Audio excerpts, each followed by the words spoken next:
Maaaring kumalat sa iba pang bayan at probinsya ang ashfall kasunod ng pagputok ng Bulkang Kanlaon. Kaya mahalagang alamin kung ano-anong paghahanda ang dapat gawin sakaling umabot ito sa inyong lugar.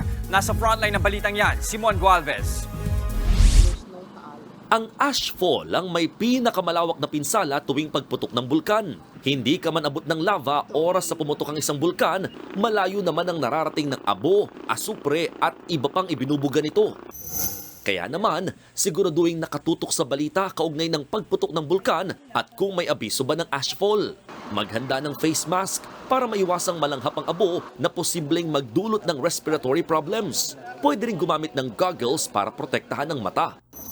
Oras na magkaroon ng ashfall, iwasan na ang paglabas at manatili na lamang sa loob ng bahay. Siguraduhin nakasara ng maigi ang mga bintana at pinto para hindi pumasok sa bahay ang abo. Kung may alagang hayop, mainam ding ipasok sila sa loob ng bahay o ikulong muna. Dapat ding alamin ang lokasyon ng evacuation area sakaling lumala pa ang sitwasyon. Mabuti na rin maghanda ng emergency supply kit na maaaring bitbitin kung kailangang lumikas. Bukod sa face mask, dapat may ihanda na first aid kit, supply ng pagkain at tubig, pamalit na damit, flashlight at whistle o pito. Siguraduhin bitbitin ang mahalagang dokumento gaya ng passport at iba pang ID at listahan ng mga emergency contact number.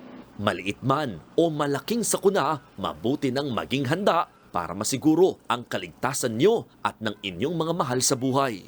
Nagbabalita mula sa frontline, Mon Gualvez, News 5. Mga kapatid, Jess De Los Santos po, huwag magpahuli sa mga umaaksyong balita at napapanahong issue sa bansa. Para sa mas malawak na balitaan, mag-subscribe at mag-follow sa social media pages ng News 5.